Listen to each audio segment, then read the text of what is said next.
there, everyone. I'm Amber Theoharis. Welcome back for part 2 of our Raiders 2023 free agency preview.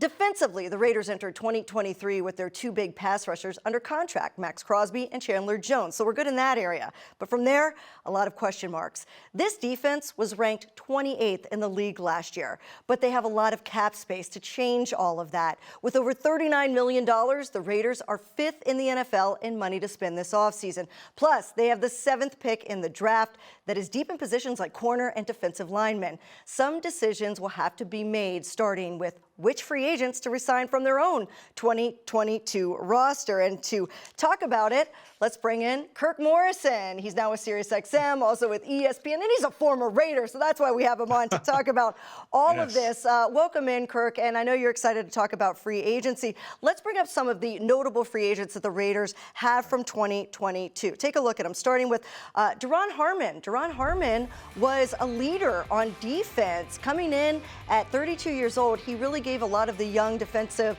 backs a boost, and then Rock Ya-Sin as well. So he's up for free agency. Denzel Perryman only started 11 games due to injury, but he, at linebacker, he is a free agent as well. So what do you think the Raiders should do at linebacker? Should they start to look outside? Remember, they've got Luke Masterson, Divine Diablo. They got some young linebackers.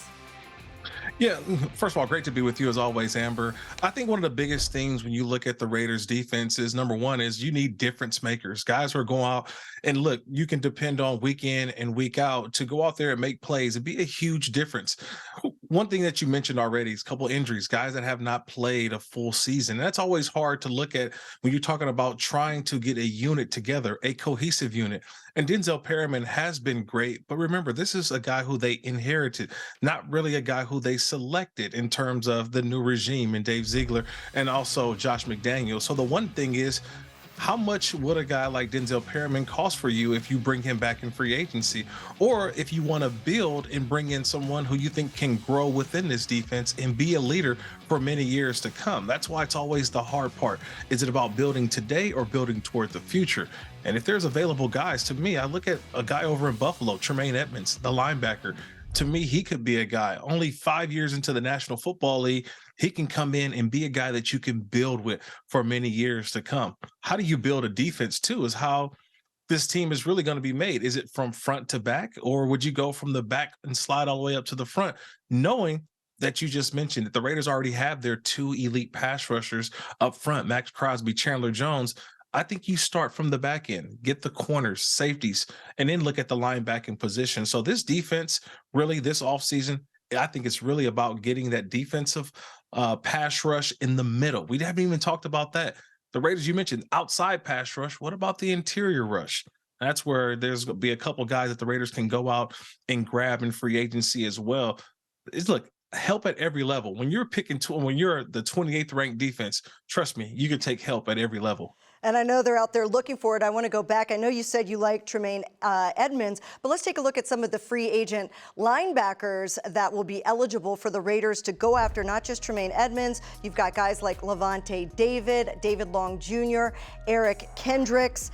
And then, of course, we haven't even mentioned there's going to be some linebackers that'll be on the market that will be released after March 15th. So we're expecting guys like Bobby Wagner to be available. Right. So if you're the Raiders, I know you already said you like Edmonds, but do you wait for guys like, Bobby Wagner to be available, or do you like any of these other guys? Yeah, again, I think when you look at the position, linebacker, do you want guys who you're going to be here for the future? Are you investing in a position where this is going to be a guy that's going to be here 3, 4, 5, maybe 6+ seasons, or are you bringing in a guy just to kind of hold over for a year or two? Now, for me, I always look at the age factor. I was once a linebacker in this league, and I get it. And once you get guys a little older in age, are you getting the full person? Are you getting the full potential of that player? Or are you getting the player sort of on that back nine of the career? I look at some of those guys who are available, and you mentioned it. It's hard to look at them because you have to wait till the league year starts, and then there'll be a big free-for-all. Is that a position you go right after when the league year starts, or do you wait and see how the market develops for the linebacking position? I think the Raiders can take their time. Look, Denzel Perryman is still in the cards. It's just you have to look at where the market is for the linebacking position and how you feel you want to institute that guy on your football team? Is it a year or two, or is it for the future for 3+ years? That's where the Raiders have to figure that part out. But you mentioned some great, outstanding linebackers that'll be available come the league year start. It's all about budget, $39 million. Where are you going to spend it? How about the Right. defensive line? You mentioned the defensive line. We say you have Chandler Jones, you have Max Crosby, you got the edge covered. But you're going to need Right. interior linemen to create that push. And so let's take a look at some of the Raiders defensive linemen, who they have right now. On the interior, they do have Bilal Nichols. Remember, he came over as a free agent, so he's under contract along with Right. Malcolm Kuntz as well. So you already mentioned that they need the interior tackles. This is also a draft. We can't, the interior defensive tackles. This is also a draft that is going to be very deep in defensive linemen. You were just at the Combine. We saw that as well. But let's take a look at some of the free agents for the defensive line that are available out in the NFL, like Javon Hargrave. I mean, everybody wants to look at him. I mean, coming off of Right. what happened with the Eagles, but then there's Draymond Jones. I know that's somebody that you're high on as well. Marcus Davenport. Jadeveon Clowney, I mean, didn't do much last year, but he's out there. Right. So who do you like out of these free agents? Or are you going to wait for other people to become available? Or are you going to go to the draft? I think you can go do a little bit of both. And for me with the Raiders, obviously we know what Max Crosby presents. Malcolm Kuntz as well has been an outstanding rusher so far. Chandler Jones, sort of a little dip last year, but you would fully expect that he will regain the sort of the prominence that he had in this league as an edge rusher. To me, I think the Raiders really have to have a focus on the interior pass rush. Javon Hargrave's guy been in this league 7 years already. And look, he comes over from the Philadelphia Eagles as a free agent, meaning that he was part of the team that led the National Football League with 75 sacks. He's that kind of interior rush I think that the Raiders need to get some push up the middle, right? Guards, centers, getting a good little push back.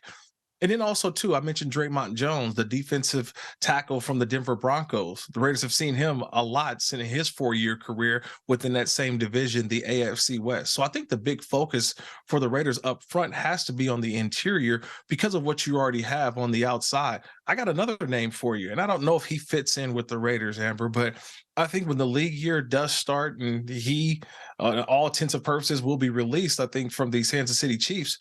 But what about a guy like Frank Clark? Okay, Frank Clark is the third leading all-time postseason sack master in the history of the National Football League. Here's a guy who knows the division well.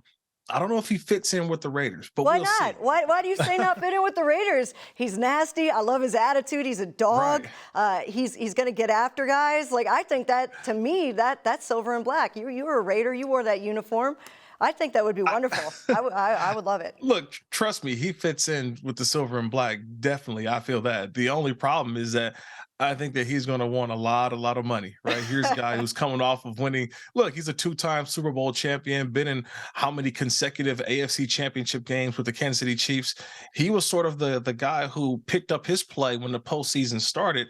I know the Raiders would probably love to have him, but I know there's also 30 teams, right? Because one won't have him, but there's 30 other teams besides the Raiders who would love to have a Frank Clark, adding them to a pass rush that we think can be one of the better pass rushes in the league if you add a player like Frank Clark. Yeah, I'm just writing down the names. Javon Hargrave. I'm doing the math. Frank Clark. You probably can't get all of them, but those are two big names that I know everybody in the league will be going after. Two great players that instantly can come in and not only contribute, but they know how to win and winning culture. Right. People that have won before. It's always great to bring them. And hey, Kirk, it's good to catch up with you, my friend. Thanks for joining us. Amber, I appreciate it. Always the best. This segment has been brought to you by Allegiant, the official airline of the Las Vegas Raiders. Low fares, nonstop flights. Book now only at Allegiant.com. 60 years in the making, the Raiders now have a permanent place to call home, and the doors are open to get a world-class behind-the-scenes tour of their new home. An attraction unlike any other in Las Vegas, Allegiant Stadium. The Las Vegas Raiders invite you to experience the expertly guided tour that includes exclusive access to areas restricted to only football players, coaches, and staff. For more information, visit AllegiantStadium.com/tours.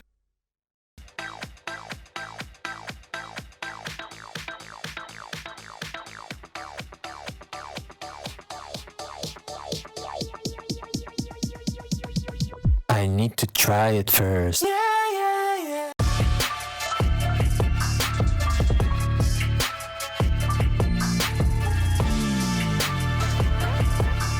Welcome back to the Raiders 2023 free agency preview special. And to talk more about the defensive side of the ball, we bring in one of the best beat writers on the beat here in Las Vegas, the Las Vegas Review-Journal's Vinny Bonsignore. And Vinny, you cover the team so closely. I can't wait to get your thoughts on what you're reporting and some of your instincts as to what might happen. One area we haven't covered in either of our two parts of the special is the secondary. And anybody that saw last year's games knows the secondary, lots of areas of need there. It's been a long time since the Raiders have had a shutdown corner. You probably know the history more than me. But let's talk about the strategy. First, taking a look at some of the cornerbacks and the safeties that are under contract. Trayvon Merrick was drafted just a couple years ago. He's here. Amik Robertson, Nate Hobbs, who had some injuries last year. Also Sam Webb, who got some playing time in 2022. So what should the strategy be? Looking at that, do you think they go outside and try to spend some of their $39 million in free agency on the secondary? Or do they go through a draft that's very deep in position like corner? To answer the question, yes, both. I think they'll be active in free agency as it relates to the secondary. Maybe cornerback, probably most certainly safety. So expect to see them kicking the tires on a number of the secondary, veteran free agents that are out there. And then, as you mentioned in the draft, it's a very deep cornerback draft, and there's also some pretty good safeties. So I would imagine that the Raiders are probably going to select one or two at that particular position. And when it comes to the defense, they need help at all levels. I think they understand that. They need to get bigger, faster, tougher, stronger, more smarter, the whole gamut. And it starts on all three levels, including the secondary. So expect them to be active in free agency and then a draft at those positions. Well, some notable free agents for the Raiders, Rock Ya-Sin and also Duron Harmon, who came in and was a leader for this team in the secondary. Do you see both of them being a part of the Raiders in 2023? It's tough to say. I think with somebody like with Rock, they traded for Rock. He was okay, but I think he's a candidate to probably test the free agency market, see what's out there for them, and the Raiders might have hey, if you get something, come back to us. We'll take a look at it to see if they're going to match it or not. So I would say probably 50-50 on a Rock that he's back. I think they do like Duron Harmon. He was obviously one of the leaders of that defense. Somebody that a lot of the younger players looked to and turned to and leaned on. And he played a really good role, not just playing, but being kind of the wise veteran in the locker room. So I could see that the Raiders would make room for Duron at least for one more year. And let's take a look at some of the safeties and some of the corners that are available in free agency. There's some big names out there. There's Jesse Bates, Jordan Poyer, who was a Pro Bowler, Chauncey Gardner-Johnson. That's a big name as well that is out there. James Bradbury, who has been coached by Patrick Graham. Also, there's rumors, about Eli Apple being available and that Jason Simmons coached him. So there are some options for the Raiders to, if they don't go in the draft, to go out there and get some defensive backs. Who do you like out of this list? No doubt about it. You just mentioned a couple of Philadelphia Eagles players. They have a bunch of free agents from that defense. Some of the guys that they brought in last year were just one-year players. So they're going to have their hands full trying to keep everybody intact. Bradbury is a good player, and he has experience with Patrick Graham. Another player to keep an eye on, if reports are true that the Cleveland Browns are going to release John Johnson, he's somebody that kind of fits exactly what the Raiders need, a very smart, intelligent safety. I know Dave and Josh probably are well aware of him. He played at Boston College, was on a Super Bowl team with the Rams, earned himself a big contract with the Cleveland Browns. Looks like that's headed to a release if it hasn't already happened. And at 27 years old, extremely, respected leader. He's a guy that still has some years left without question, kind of in that wheelhouse of his prime. He's somebody that I would keep an eye on. Nick Scott from the Rams, another safety that I think they've got their eye on. So there's going to be a bunch of options, cornerback-wise and safety-wise, for them to really bring in, I think, at least a couple of starters throughout free agency. And of course, there's the rumors about Jalen Ramsey being on the trade block, that the Rams want to move him. Do you see the Raiders going out and getting a Jalen Ramsey, trading for him? You know what? Probably not. The cost that it would take to get him, and then he still has years and money, guaranteed money on that salary contract. I would say that's probably a hard pass for the Raiders on Jalen. Dave Ziegler and Josh McDaniels, this is their first kind of full year, I guess you could say. They came in last year and everything's rushed and they're trying to get ready for the draft. And now we've been hearing about this plan. Of course, you get hired. You have the faith of Mark Davis because you have a plan. We're getting to see it implemented. It started with bringing over a guy like Davante Adams last year, then the big move to move on from Derek Carr, which is now part of the plan. So how big is this year for them as a front office duo? And do you feel like we're really going to start to see the identity of what they want this team to be with the moves that they're starting to make right now in free agency? Yeah, and I think they're kind of champing at the bit to really dig a little bit deeper and kind of molding this roster sort of in their image. Not to take anything away from anybody that was here prior to that, but the reality of the situation is the Raiders have had some trouble when it comes to the draft and really free agency, just personnel decisions in general, and it's kind of why the roster right now is in the predicament that it is, or the position that it's in right now, especially on defense, where there were a lot of swings and misses over the years in the draft and in free agency. And I think Dave and Josh understand that they got to start, and it's on them to do it. And this is really their first full season, as you mentioned, really having the pulse of this team and working with scouts for a full year that allowed those scouts to kind of look at things through their lens now for this past 12 months or so. So they're I think positioned much better to really make an impact in this offseason, both in free agency and the draft, to build this team sort of in their vision. And I know that they're really excited about getting after it. And yes, there is an urgency to get this thing right. They understand that. There's pressure. It's a healthy pressure. That's why you're in this business. And I think they embrace that part of it. But I feel like if they really make some good decisions and good sound decisions this offseason, it could really start helping to create a foundation for the future. And that's really what they're trying to do right now, lay a foundation that they can really build on. I know that on offense, you're talking about guys like Davante Adams and Darren Waller and Hunter Renfrow and Josh Jacobs will be back. So it's a veteran kind of an offense, and they want to try to maximize that without question. But part of that is really getting after that defense and getting it to a point of respectability, at least for this next season, and then continue to build on that, because they want to build a championship caliber defense. It doesn't happen overnight. It won't happen in this offseason, but they can make a lot of headway with some right decisions on that side of the ball. Well, but you need a quarterback, Vinny. And that's the biggest question right now, and I can't let you go without asking you about that. We saw a defense like the 49ers defense and how well they did this year with a rookie quarterback that was Mr. Irrelevant. So yes, we know you need a quarterback to win in this league, and yes, you can draft a young quarterback if you have an amazing defense and all the Christian McCaffrey and all these pieces around you. But they need a quarterback. What do you think they're going to do? Yeah, and you mentioned a great example. That is the 49ers, and that is kind of a team that the Raiders look at in terms of how they've drafted over the years and how they put that team together to the point where they're down to their third quarterback, and that third quarterback was the last player taken in the 2021 draft. And they're so good at every other position that they're able to put that quarterback out there on the field and not miss a beat. So that's kind of where the Raiders would love to get to. In terms of the quarterback this year, though, because you're right, you have to have a quarterback this year, and there's any number of ways that they can go. They could draft, they could move up in the draft to get a C.J. Stroud if that's who they fell in love with, or fall in love with during this evaluation period. They could stay where they are, maybe draft a Will Levis. They could maybe move up to get an Anthony Richardson because it looks like he's moving up the draft boards, or they can stay pat in the first round, draft the best player available, probably on defense. Maybe go sign a Jimmy Garoppolo for, a 4-year deal that's really a 2-year deal. Or maybe it's Jared Stidham. There's a lot of directions that they can go in. And I think when they moved on from Derek Carr, I think they had a concept of what they wanted to do in terms of the quarterback position, especially long range.